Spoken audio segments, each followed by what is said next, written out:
to you.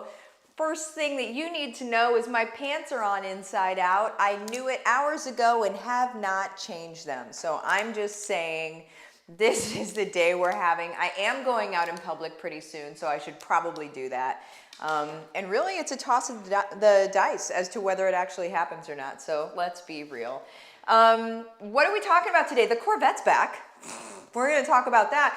But we're going to talk about, more importantly, what's next and what it means, okay? And I'm very excited to talk about that. Why is there a semi-truck on my neighborhood street? Whatever. All right, so first, let's pray. Dear Lord, thank you for today. Thank you for our friends, our colleagues, our peers. Thank you for showing up for us in a way that is unexpected and delightful. And thank you for always having your hand in things. And thank you for always working things out for the good of those who love you, who trust you, and who just want to live their life for you. Lord, just illuminate that for us today. Show us what your love means. Show us when we surrender to you what our lives can look like, God. And if there's people here that are listening to this, that are going through things that are just traumatic and things that feel completely out of their control and out of their grasp, Lord, remind them to lean on you. Remind them that it's not for them to figure out. Remind them that you control it all. God, we thank you, we praise you in your name, amen. Okay, so here's what happened. So for those of you that don't know this story or what has been happening so far, our Corvette, this was almost 4 weeks ago, so 3.5 weeks ago. We woke up, normal Friday morning.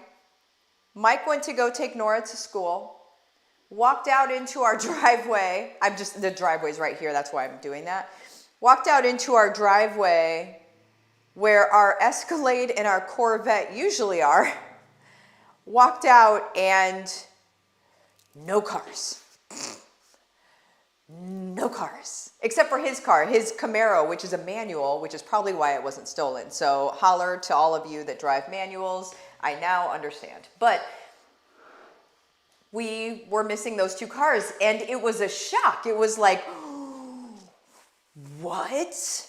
And then you start going through these things that you never think you have to go through, and then you're like, okay, so who do I call? What do I do? Right? Like, what? Anyway, I first called the I first called the police, and the police got on their way.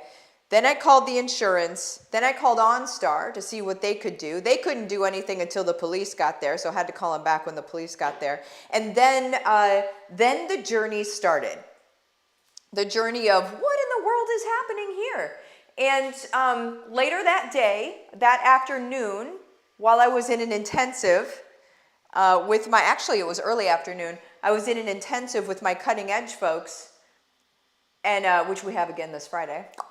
But anyway, I was in an intensive with them and got the phone call, and they heard it over my little speaker, my microphone, whatever that is. It's the opposite of a speaker, actually. But anyway, they heard over my phone the deputy saying in Daytona Beach, which is an hour and a half away, saying, hey, we found your Escalade. Also, we got in the Escalade, and as we were getting in the Escalade, the Corvette pulled up. And then, like in that parking lot, the Corvette pulled up and then took the police on a chase, but the police can't chase because there's no violence. And I don't want the police to chase my Corvette anyway. It's not that big of a deal. Don't get hurt over it, you know? But it was gone. And so Mike and I had to just come to terms with it being gone. And we were watching Sun Pass, which here in Florida, that's like your, you sort of like prepay tolls that way. So via your SunPass, I think most states have them. But we could see it kept deducting money from my account. So I would get receipts from SunPass, and I can see the car going through different toll things. Like a picture, I see a snapshot of the car at 4 in the morning or whatever, going through toll things, and they're going down to Miami.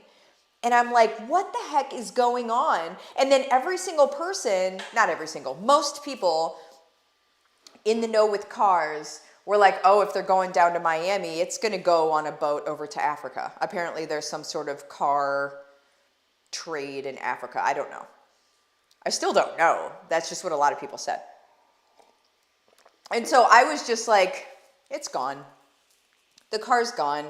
We had insurance on it, so we would have been paid, not its full value, but we would have been paid whatever they were going to pay us on it.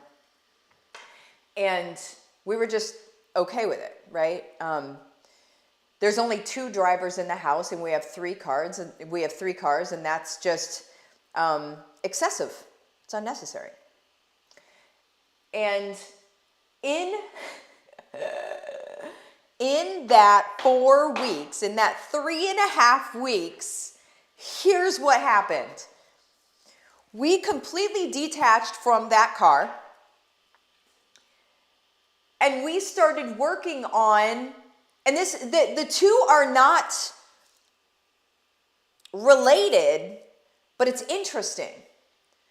Mike and I started we lost our dog, not lost, our little Herman passed away. And there are other things that happened behind the scenes that were just like, poof, poof, poof. Like it was coming from all angles, right? And I only talked about a couple of them publicly because I'm not going to sit here and complain about stuff all day. And I don't even complain about the things that happen. I count it all joy, right? But I'm not going to load y'all up on everything that's happening as it happens to us. And so in that time, Mike and I have been praying, and God is just continuously refining us. He's refining us for his purpose. He's refining us for his will. He's walking us out of one season, and he's introducing us to a new one. And this new season is all about denial of self, denial of stuff. Not that we're, going to be destitute or anything, but it's not about stuff. It's about living out God's will for our life. It's about ministry, and it's about creating something big for God. And so when we thought the Corvette was gone, we're like, cool. Well, when that money comes in, then we're just going to use that money toward the ministry. And that's just going to be it's another deposit into the ministry. So everything that we make, 90% goes into the ministry, right? Just so you guys know, everything that we make, 90% goes into the ministry. And so last night, when we got the call, so this guy, he calls me over and over and over again. Like I'm on the couch snuggling with Nora. It's about 8:15, and somebody just keeps trying to call, and I keep like skipping the call, like getting rid of it, skipping it, and they just keep calling, and I'm like, oh, because you're like, if I answer this, is going to be somebody trying to extend my warranty and whatever. And then he just ended up leaving a message. Well, after Nora goes to bed, then I read it. And the message was, we just found your car. Call me back. This is a deputy for Orange County Sheriff. And I was like, oh, what? The car's back. So something that I didn't talk about a whole lot, you guys, is my anger. I wasn't angry that the car was gone, and I wasn't angry that it was no longer mine. I was angry that it was looking like the enemy was winning. I was angry. I talked about it once on one video, my anger. Angry. What God did for me last night, it just got brighter in here. What God did for me last night, he brought closure to all of that. He's like, the enemy didn't win, by the way, going against all statistics. When a car is gone 3.5 weeks, rarely is it going to be given back. Rarely are they going to find it when it's been gone 3.5 weeks. Okay? Rarely. It would be in a chop shop, it would be whatever. And so what happened when that officer called last night and told me that the car is back was God saying, listen, the enemy didn't win. I am in control of this. And also, the other thing that I felt was, now you have this back. What are you going to do now? And like my baby Nora said this morning, Mommy, it doesn't make sense to have a race car on a farm. So what we're going to do is we're going to sell it. We're going to sell it. Money goes to ministry. It's the same thing as what was going to happen before. We're going to sell it. Yeah, I'll drive it around a little bit. Yeah, I'll take some pictures. Yeah, I'll do all my stuff, whatever. But we're going to sell it. We're going to get rid of it. That season is over. The season is over. But the thing is God is so good. He gracefully picked it up, put it right back in our life and said, now do the thing you said you were going to do. And then tell everyone about it, right? This is the type of full surrender we live in, guys. This is the type of astonishingly, we make decisions as Christians to follow God's will for our life. We make decisions that surprise people around us, but that surprise is what gets people's attention too. Like, what? Like, outside, the broken world would look at me selling my car for ministry and be like, you're doing what? With your car? And then in the back of their mind, it's working. Because then they think, there must be something to this then. And my prayer is for that to happen. Last night, as Mike and I went to bed, we were praying about this specific thing. And I said, God, move in people's hearts when they hear the story. And so,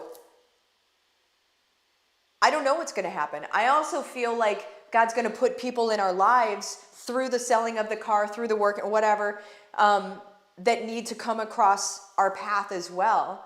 But I just wanted to come on and explain to you guys in real life, this is what full surrender looks like. Now, am I saying you need to go sell all your cars? No, this is an extra car that is unnecessary. It is a vehicle that is literally unnecessary where we're going. We're going to move to a farm. We don't need a bright yellow Corvette there. Like my baby said, you don't need a race car on a farm, right? It's like what my baby said. So anyway, guys, what I want you guys, well, I think the biggest takeaway that I want for today is for us to remember that God's got us. In every situation, He's got us. We're taken care of. Sometimes in really bizarre ways, but we're taken care of. There's no reason for us to be anxious in anything, right? Go read Sermon on the Mount. There's no reason for us to be anxious in everything or in anything. There's no reason for us to feel unkept. There's no reason for us to feel alone. There's no reason for us to feel panicky. There's no reason for that. Let's lean on the Father and let's let God move. I love you guys. Adios.